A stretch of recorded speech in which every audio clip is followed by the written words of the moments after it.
Hi guys, welcome to my YouTube channel. If you are new here, you're very much welcome. Thank you so much for stopping by, and if you are a returning subscriber, thank you so much for always clicking on my video.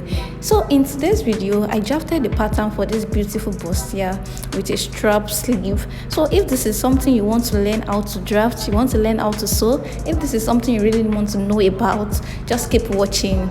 This video is definitely for you.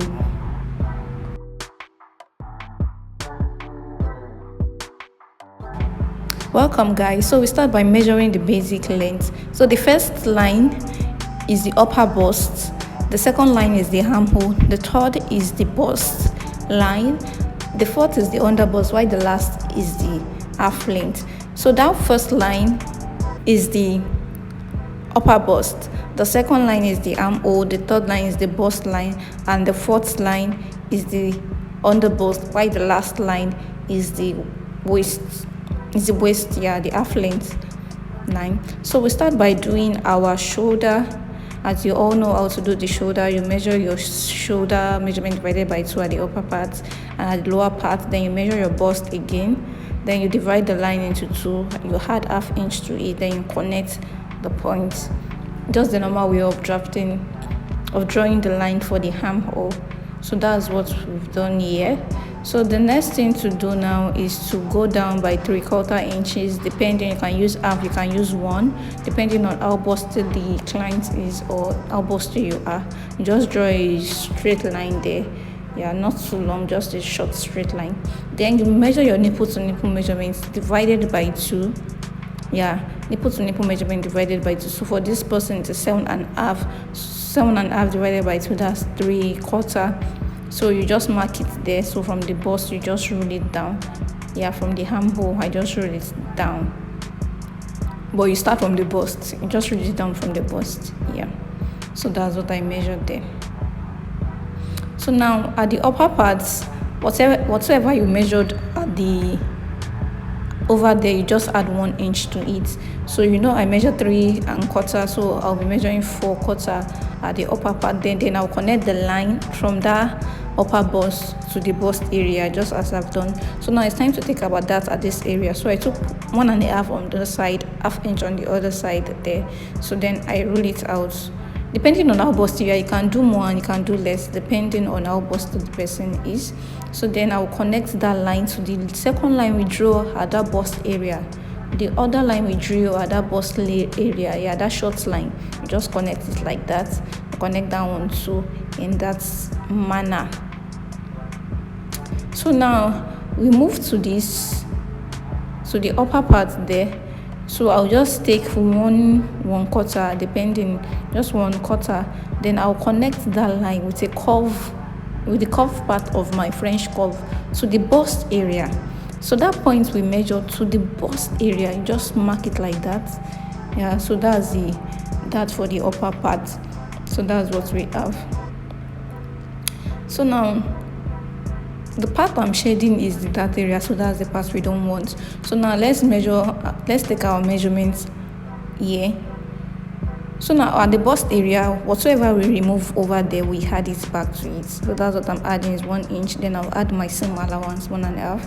So at the waist area, you measure your waist divided by 4. It's 36 divided by 4, that's 9. Whatsoever you took out, you add it back. Then you add your seam allowance, which I'm using 1.5. Then I'll connect the line. I'll connect the line together. So now this is what I have. So now I'm trying to locate the seam allowance, where the seam allowance will stop. Then I'm using my French curve to draw a curve down to that point. So the remaining part over here is the seam allowance. So whenever I sew, so that place will be inside. So that place, the other part is the one that will be outside. So I'm just drawing it down a little, just to give it a curve.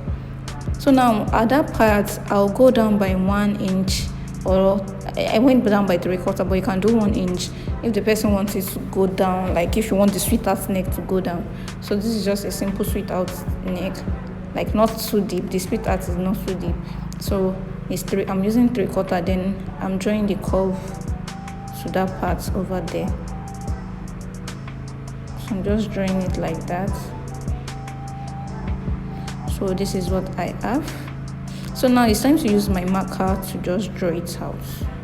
If you haven't subscribed, if you haven't liked this video, if you haven't commented, if you haven't shared, please just do that now. Please, thank you. So after using the marker to draw out where we'll be cutting, so let's cut it out.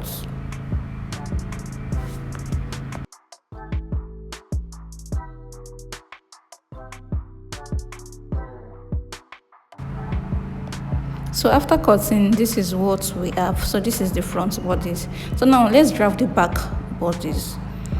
So for the back bodies, to know the line you will measure, so I'll measure around that part where the seam allowance is. So that's what I'll be using as the length of the back. So from my measurement, I have 8 1/4. So that's what I've measured. Then I add ½ inch at the seam allowance. I didn't add ½ inch. You know, from the front bodies, I also add ½ inch. So automatically it will reflect here. So now you measure your bust at this part here. So I'm trying to extend the line. The line is kind of short. So I'm trying to extend the line. So I'll measure my bust measurement divided by 4, and I'll add my seam allowance. So and my waist measurement divided by 4. That's 9 inches. Then I'll add my dart allowance 1 and my seam allowance 1.5. Please note that over there I've marked out my zip allowance. So every measurement I'm doing is after the zip allowance. Please note that, because that's very important. So this is what I have. So to know my dart point, my nipple to nipple measurement divided by 2 plus ½ inch. So I'll just mark the point there. Then I will extend the point. I'll extend the point with a line just up there. So the length of the line will be 6 inches. I will measure it soon. So the length will be 6 inches. Then I'll take ½ inch from this side, ½ inch from the other side. Then I'll measure 6 inches just like that. Then I'll connect the line down and also downward just like that. So now I'm trying to rule out every part of my pattern with the marker so I know where I'm cutting. So I will label that side as my zip allowance, and I'll be cutting it together with it. So I won't be cutting out my dart, I'll just be transferring it to my fabric.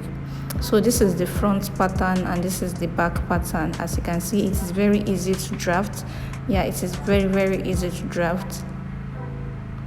So that's the front pattern and that's the zip pattern. So it will be like that when sewing, because I only drafted one side of my pattern. I didn't fold my pattern into 2. So now I've went ahead to cut out my fabric, and I've added my seam allowance, sewing allowance to all those parts there. So the lower parts I don't need seam allowance because I added it while drafting the pattern. Then I've went ahead to add my paper stay and cut out my lining. So for the back also, you know, we've added the seam allowance at the lower part, so I just added ½ inch at the upper part. Then I've transferred my dart to the lining and also to the fabric. So I'll just go ahead and sew. So before to sew it, you just take these parts, then you fix it together, then you sew. So this video though, it does not entail the sewing, so it's just drafting. So after sewing my dress, this is what it looks like. After sewing everything, adding the sleeve, the strap sleeve, adding the lower part is a gather's gown with a net on top. So after sewing and everything, this is what it looks like, and it looks really beautiful. So the pattern came out nice, and even on the client it looks way more beautiful than this. So this is it, and I'll be showing you the back of it now. So this is the back. So this is what the back look like. So this is what it looks like. So thank you so much for watching, and I'll see you in my next video. Bye.